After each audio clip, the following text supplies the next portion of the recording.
Je m'appelle Nargis et je suis développeuse full stack. Le développeur full stack, c'est un développeur qui touche à peu près à toute la chaîne du développement d'un logiciel ou d'une application. Donc ça peut être la partie front-end qui concerne tout ce que voit un utilisateur quand il se connecte à un site internet ou une application.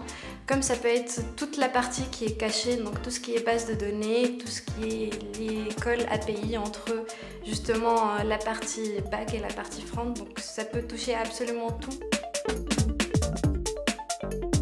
J'ai fait 2 ans de classe préparatoire spécialité maths physique au Maroc. Après j'ai postulé pour des écoles d'ingénieurs en France.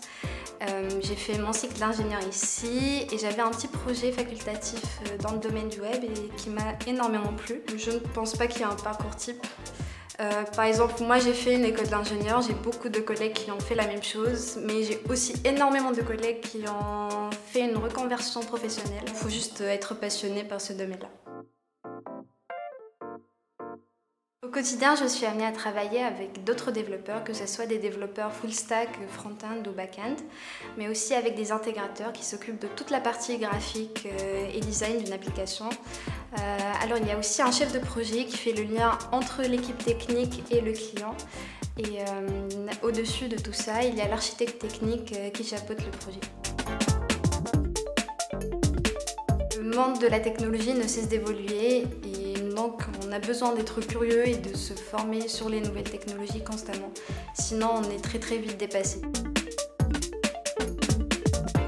Imaginons que demain je sois amenée à travailler sur un projet qui nécessite de connaître Vue.js, qui est une technologie Node. Je vais directement sur le site internet, sur la documentation officielle qui est extrêmement bien faite. Et je suis les tutoriels et c'est comme ça que j'apprends en fait. Pour un développeur, il faut absolument avoir ce qu'on appelle un IDE. Pour nous, on utilise Visual Studio ou Visual Studio Code. Donc c'est juste un éditeur de texte dans lequel on peut faire du debug. On utilise aussi l'outil de versionning Git. Donc ça permet de travailler avec les autres personnes de l'équipe sans écraser le projet. Les langages les plus utilisés sont des langages orientés objets. Donc ça peut être du Java, du .NET, du Python par exemple. Apprendre un de ces langages permet d'avoir une connaissance déjà dans le métier. Et après on a tous les langages qui sont plus front-end, comme de l'Angular par exemple, ou du Vue.js. Un développeur full stack junior peut commencer entre 35 à 41-42 K et un senior il peut toucher entre 50 et 60 K.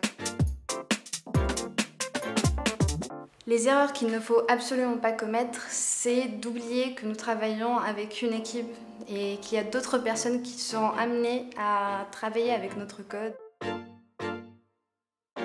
Mon conseil à un futur développeur full stack, c'est d'être toujours curieux, de ne pas avoir peur de découvrir de nouvelles technologies ou de travailler sur des projets qui lui semblent très durs à appréhender. Aussi, de ne pas être paresseux, de se remettre en question et de ne pas avoir peur des critiques.